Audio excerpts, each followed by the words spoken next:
Hi dears. ഇതാ എല്ലാ വർഷവും നാട്ടിലെ ഉത്സവത്തിന് മമ്മിയുടെ തറവാട്ടിലെ ഉത്സവത്തിന് കൂടണമെന്ന് കരുതും. പക്ഷെ ആ സമയത്തെല്ലാം മോളെ എക്സാമും ഇവിടെ ഓരോ തിരക്കായിരിക്കും. അതുകൊണ്ട് ഒരിക്കലും പോകാൻ കഴിയാറുമില്ല.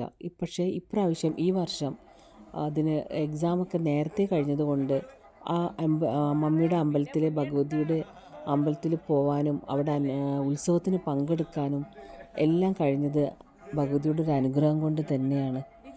മമ്മി ഡാഡിയെ വല്ലാതെ മിസ്സായി. അങ്ങനെ കസിൻസ്, ആൻറ്റി, സിസ്റ്റർ, എൻ്റെ ചേച്ചിയും വന്നിട്ടുണ്ടായിരുന്നു. എൻ്റെ ബ്രദർ എത്താൻ കഴിഞ്ഞില്ല, ചേട്ടനെ മിസ്സായി. അങ്ങനെ എല്ലാവരോടൊപ്പം വല്ലാത്തൊരു സന്തോഷം തന്നെ തോന്നി എന്ന് തന്നെ പറയാം.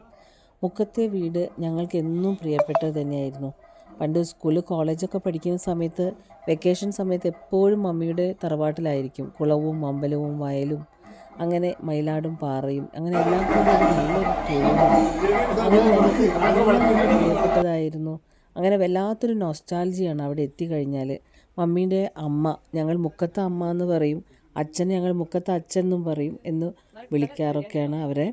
പക്ഷെ അവരെയൊക്കെ വല്ലാണ്ട് ഓർമ്മയിൽ വന്ന് അവിടെ വന്നപ്പം കൂടുതലായിട്ട് വല്ലാത്തൊരു നൊസ്റ്റാൾജിയായിരുന്നു അവിടെ വന്നപ്പം. അങ്ങനെ സ്നേഹം മാത്രം നിറഞ്ഞു നിന്നൊരു വീട്.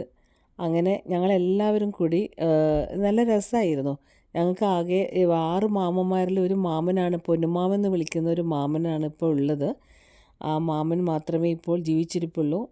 അങ്ങനെ ഉത്സവം കഴിഞ്ഞ് അവിടെ താമസിച്ച് അങ്ങനെ ഞങ്ങൾ നല്ല രസമാക്കി. എല്ലാവരും കൂടെ നല്ല രസമായിരുന്നു. മോളാൻറ്റി, മാജി, നാജു എല്ലാവരും ഉണ്ടായിരുന്നു. മിൻറ്റു അവിടെ ഇപ്പം തറവാട്ടിലിപ്പം വലിയ മാമൻ്റെ മകൻ മിൻറ്റുവും അവരെ വൈഫ് നാജുവാണ് ഉള്ളത്. മാജിയുണ്ട്. അങ്ങനെ ഞങ്ങളെല്ലാം മോനും എല്ലാം കൂടെ നല്ല രസമായിരുന്നു. ഞാൻ വളരെ കൊല്ലങ്ങൾക്ക് ശേഷം ഉത്സവത്തിന് കൂടിയതുകൊണ്ട് എല്ലാ കൊല്ലവും നാട്ടിൽ വന്നാൽ തറവാട്ടിൽ പോവും വരും. പക്ഷേ ഉത്സവത്തിന് ഒരിക്കലും കൂടാൻ പറ്റാറില്ല. പിന്നെ മോളാൻറ്റിയൊക്കെ, ഫറൂഖ് മമ്മി എല്ലാവരും ഉണ്ടായിരുന്നു. മമ്മീൻ്റെ മൂത്ത സിസ്റ്റർ ഞങ്ങൾ ഫറൂഖിലെ മമ്മി എന്നാണ് വിളിക്കുക. എല്ലാവരും ഉണ്ടായിരുന്നു അവിടെ. അങ്ങനെ ഉത്സവം കഴിഞ്ഞ് അവിടെയൊക്കെ നിന്നിങ്ങനെ ഉത്സവം പിറ്റേന്ന് തന്നെ പറയാം.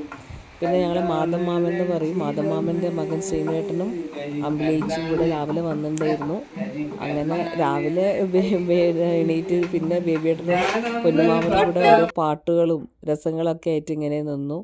ബ്രേക്ക്ഫാസ്റ്റ് എല്ലാവരും കൂടെ ഒരുമിച്ച് കഴിക്കലും രാത്രി ഭക്ഷണം എല്ലാം കൂടെ നല്ല രസമായിരുന്നു. എല്ലാവരും കൂടെ കസിൻസ് എല്ലാവരും കൂടെ കൂടുമ്പോൾ എൻ്റെ ഒരു ചൈൽഡ്ഹുഡ് കസിൻ കിസേച്ചി ബോംബെയിലായിരുന്നു. അവൾക്ക് കൂടാൻ പറ്റിയില്ല, അവൾക്ക് വരാൻ പറ്റിയില്ല.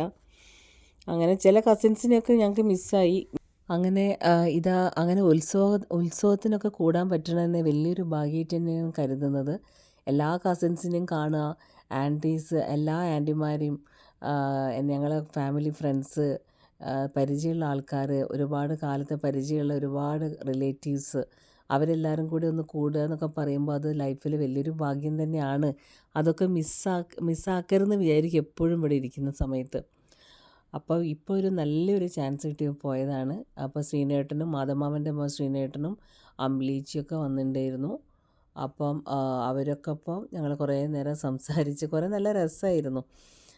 അങ്ങനെ ദിവസങ്ങൾ അവിടെ നിന്ന് വരാൻ തോന്നിയില്ല എന്ന് തന്നെ പറയാം. വീട്ടിലെത്തി, മുക്കത്തെത്തി, എല്ലാവരും ഉണ്ട് ഇവിടെ. ഇതാണ്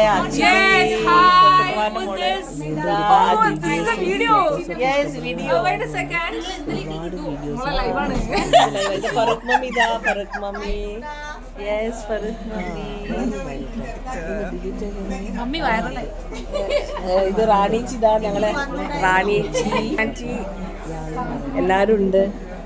സുജാൻറ്റി, അത് നാജു,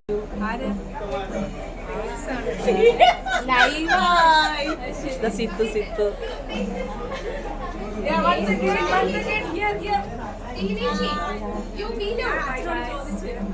ഇതാണ് നമ്മുടെ ദുബായ് അച്ചുരി. This is our Christina. എവിടേക്കാ?